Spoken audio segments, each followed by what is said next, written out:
This summer, I have been thinking a lot about history and about heritage. And I've been thinking especially about Freedom Summer, 50 years ago. I wonder how many people here remember that summer? Good number of people. I wonder when I think about that if in the middle of that summer, people knew that they were making history. If they knew that 50 years later, there would be films and conferences and memorial documentaries about what they did and what they stood for.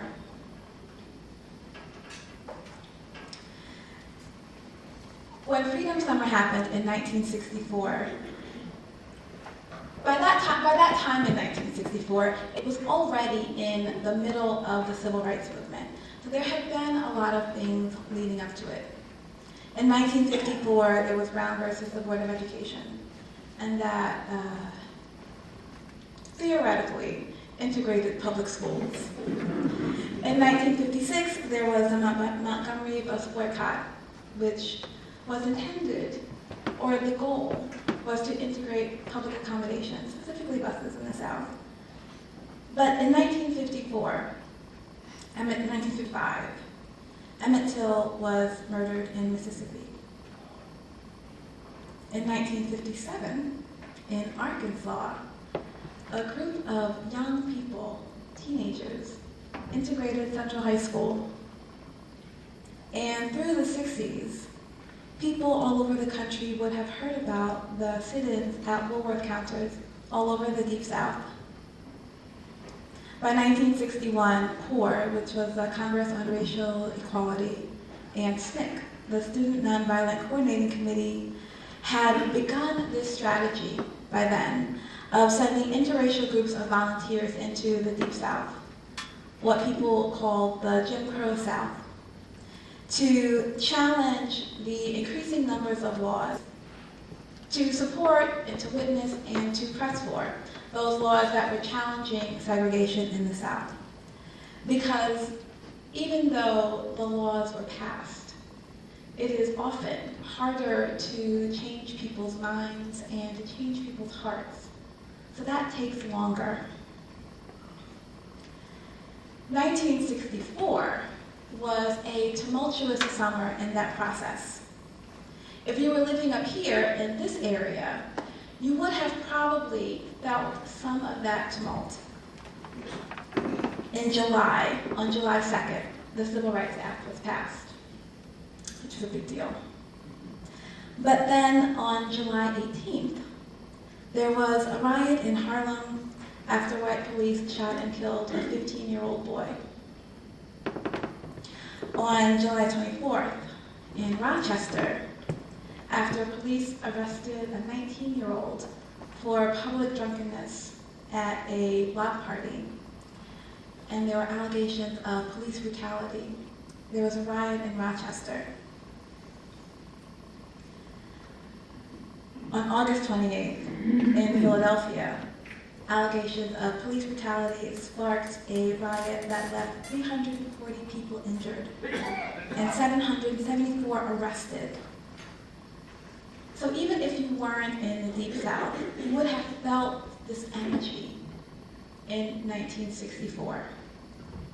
But the real action was in Mississippi.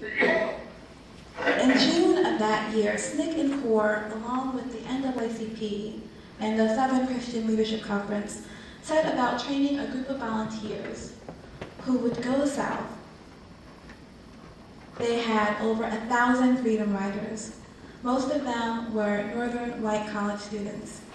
And they would travel for the summer to Mississippi and work with hundreds of local activists there who were challenging entrenched segregation that was supported by a system of intimidation and often violence. The organizers believed that having these volunteers, young, northern, white volunteers, most of whom were college students, would make this a national story that people had to pay attention to, having people from all over the country, especially the North, is what would make it a national story. But having these young people who, they were college students. I'm gonna say that they were children. And I know that when I was 20, or 19, or even 22, if somebody had called me a child, I would have bristled. But I look back now, and I think about the 20-year-olds and the 18-year-olds that I know and that I work with in my own congregation. And to me, they really are. They are children. And so having these young people travel to Mississippi to face the danger and the risk there is what would make it a story that people had to pay attention to, because it would be their children who were at risk. So that was the strategy.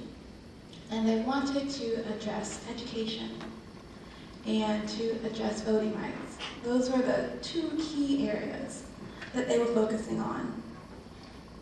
In Mississippi, Mississippi had the lowest percentage of Black people registered to vote in the country. In 1962, only 6.7% of eligible Black voters were registered. So this is why Mississippi.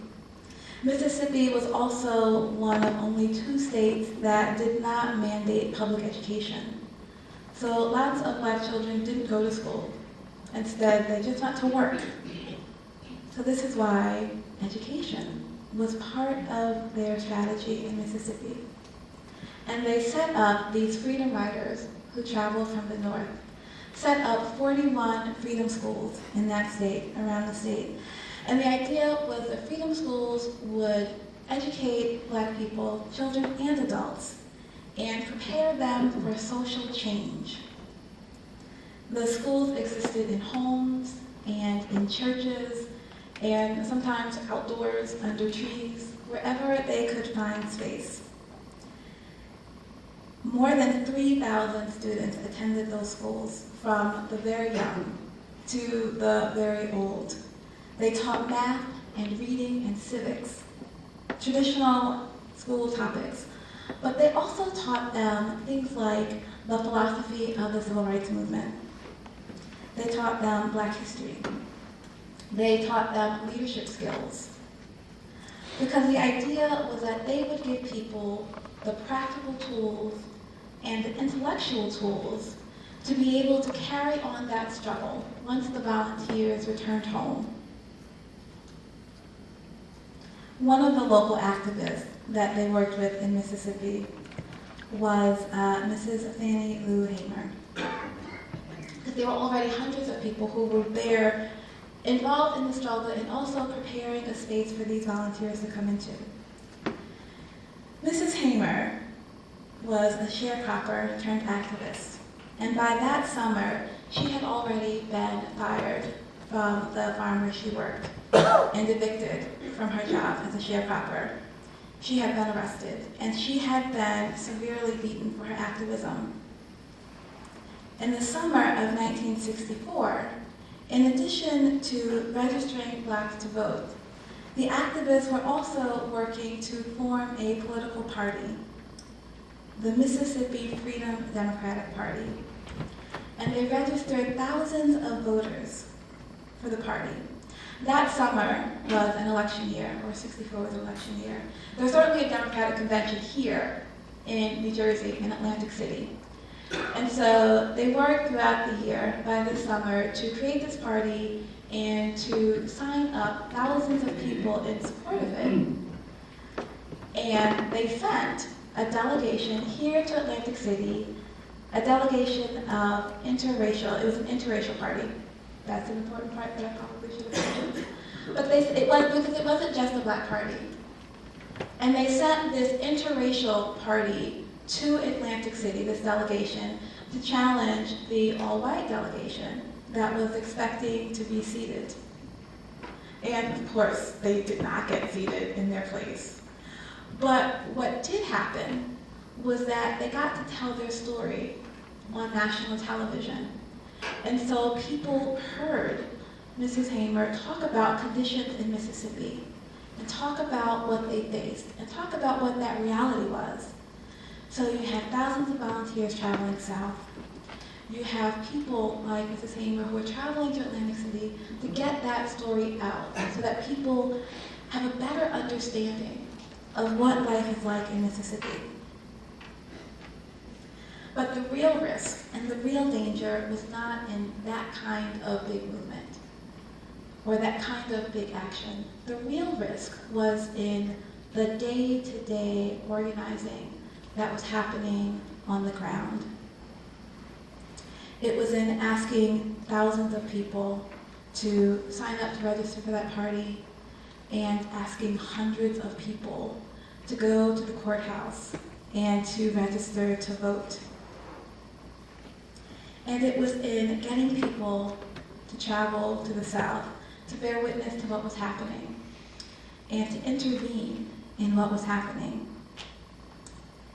Just a week after that first group of volunteers arrived in Mississippi, 3 of them were reported missing.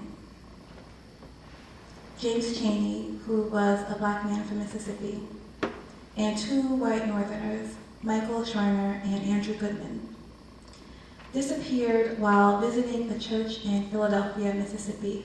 They had gone because they had heard about the church being firebombed, because it had been involved in the civil rights movement. So those 3 went to Philadelphia, Mississippi to investigate this church bombing. And while they were there, they were arrested by the police. And they held them for a while and let them go. But they let them go. Well, they let them go. Those 3, the people are nodding, so some people know who Chaney and Schreiner and Goodman are. Michael Chaney was 20 years, James Chaney was 21 years old. Michael Schreiner was 24 years old. And Andrew Goodman was 20 years old. Michael Schreiner had a young wife. And even though their bodies wouldn't be found for weeks later, the story of their disappearance must have been chilling for the people who needed to make a decision about whether or not to stay in Mississippi. And it must have been chilling for the people who were still training, who had to make a decision of whether or not to go. And they still went, and they still stayed. This kind of terrorism was not a new or surprising thing to the activists who were already living and working in Mississippi. Every day, they put themselves at risk and on the line in that fight. One of the things that Mrs. Hamer says about what got her involved, in talking about her decision to go and to register to vote, she says, "When they asked for those to raise their hands who'd go down to the courthouse the next day, I raised mine. I had it as high as I could get it. I guess if I'd had any sense at all, I'd have been a little scared. But what was the point of being scared? The only thing they could do was kill me. And it seemed like they'd been trying to do that a little bit at a time, ever since I could remember." Mrs. Hamer was extraordinary. And the threat that she could be killed was not an idle one. But still, hundreds of people like her went to the courthouse. And thousands of people opened their homes to those volunteers who traveled to the South to bear witness and to intervene. And the ones who didn't open their homes, who were too afraid to do that, cooked meals so that the people who traveled down there would be welcome with radical hospitality. And they sent their children to freedom schools. And they went themselves to freedom schools. So over the course of that 10-week project, 1,062 people were arrested. Most of them were out-of-state volunteers, but they were also locals. 80 Freedom Summer workers were beaten. 37 churches were bombed or burned. 30 black homes or businesses were bombed or burned. 4 civil rights workers were killed. 4 people were critically wounded. And at least 3 Mississippi blacks were murdered because of their support of the civil rights movement. And when I think about the numbers, but think about them as actual people who made choices about what they would do in their lives, I wonder what gave them the strength or the courage or whatever it took for them to decide that they would put themselves into that fight. I think for a lot of them, it was this promise of what they thought America could be like and should be like. I imagine that for some of them, it was a devotion to a future for their children that was different than the lives that they knew themselves. And I know for some of them, for many of them, what kept them in that struggle was their own faith. That faith is reflected so clearly in the songs that they sang, and the songs that I asked us to sing earlier today. And that movement grew out of their churches. Their conviction was sustained for them by a shared heritage and by their connections to each other, people who had known each other all their lives and people who were just meeting for the first time that summer. Those connections were held together by a powerful, powerful love. Most of them were Christian, and they called that God. We can call it magic, or we can call it energy, or we don't have to call it anything at all, but to be aware of its presence. For the freedom riders and for the thousands of people who they stood in solidarity with, what they did that summer was life-changing. It was transformative to stand up for something, to stand up for justice, and to stand up to something, to stand up to systems of inequality and systems of oppression and structures of power, and sometimes structures of evil. That's what they did in 1964. And so when I was thinking earlier in this summer about how that's relevant for us today, my thoughts immediately went to voting rights. We've been talking a lot in this country about voting rights for the past several years. There have been these attempts that we can see to chip and chip and chip away at voting rights to people who are dispossessed. That's a better word for it. But this summer has really challenged me to think more broadly about what was at stake for people that summer. Because what they organized around was voting rights. But I think what was at stake for them, what would make them, literally, for some of them, put their lives on the line, was a fundamental commitment to justice and to freedom. And sometimes putting your life on the line, sometimes that means literally putting your life. Sometimes what it means is putting your way of life on the line. And knowing that for you to really live in solidarity with people and to really challenge structures of power, that your life will have to look different. So I think what was at stake for all of those people who did that was this connection, this commitment to justice in the country and in the world and in their lives. This is what kept them showing up. This belief that something could be done and that they could do it. Last week, I read an address by Cornell Brooks, who is the new president of the NAACP. And he was answering the question of whether or not the NAACP is still relevant. What he writes is, "This is no ordinary time in our nation's history, and progress requires extraordinary effort and activity." And I'm sure, that things are certainly different than they were 50 years ago. In some ways, they are much better. But in other ways, in too many ways, they are still terrible. And they are still terrifying. I think about Eric Gardner and his family. And I see more nodding and head shaking. So Eric Gardner was a man not much older than me, who he was killed by police in a chokehold.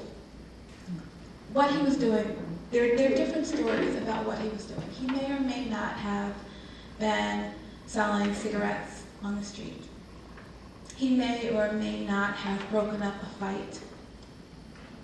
He probably had been in trouble with the police before. But on that particular day, we know what did actually happen because there were video recordings of it. Police approached him and they put him in a chokehold, and he died as a result of that. And so when I think that a black man can be killed by police in broad daylight on the street, that is terrifying to me, and it's really terrible. I think about Trayvon Martin still.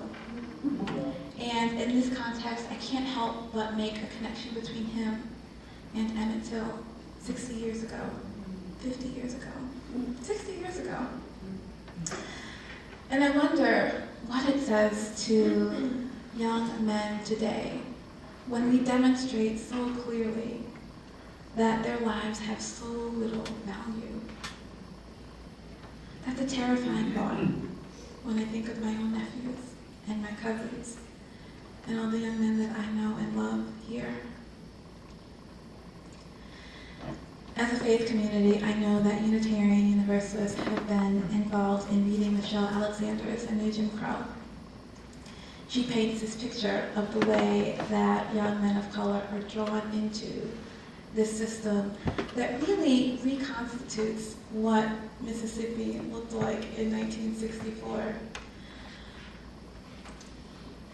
Some of it is not as obvious or explicit as it was then, but she describes the way, on one end, people are dragged into the system through hyper-surveillance and intimidation in their neighborhoods, and how, on the other end, they are denied access to things like jobs and careers and housing, the basic things, education, thank you, that we take for granted. And I see that last week you had a sermon about mass incarceration, so I imagine that people here are at least familiar with this issue. But she paints this picture of legal discrimination that looks in some ways very similar to what people faced in 1964. This summer, tens of thousands of children are fleeing violence in their home countries, and they're being detained and deported at our border. Earlier this week, EUs and other faith leaders and other people of faith around the country went to DC to show up and to stand in solidarity and to bear witness to what is happening and to intervene. And then I remember that 2 weeks ago, I was in New Orleans with a group of teenagers for a training when a group of anti-abortion protesters disrupted our worship service. And they had been emboldened by a mayor who welcomed them to town. But what I also witnessed was that these young people who I had spent the week with stood up to those people who would come in and disrupt their worship. They stood up and they joined hands and they held out their hands to the rest of the congregation. And they led us in song that challenged those people who would come in and challenge us. That was them showing up and bearing witness and intervening. Because this really is no ordinary time in American history. And our progress requires extraordinary effort and activity. We are all called to show up and to bear witness and to intervene. And sometimes that is difficult or scary or dangerous. But I do believe that it is also transformative. It can be transformative when we put ourselves into that space. When I think about the work that they are doing in New Orleans and the work that we are doing all around the country and the work that we are doing here in New Jersey, even when we don't know how to do all that there is to do, even when we don't even know all that there is to do, I'm reminded of Mickey Schreiner and James Chaney and Andrew Goodman and all of the young people here and around the country who call themselves Unitarian Universalists, and the older people who call themselves Unitarian Universalists, who are willing to stand in solidarity for a vision of a world that we believe in, and for our children, and for an idea of a life that is different for them than it is for us. I think about people who are called to act in a world for something that is greater than ourselves. And I am recommitted to that struggle. May it be so for you as well.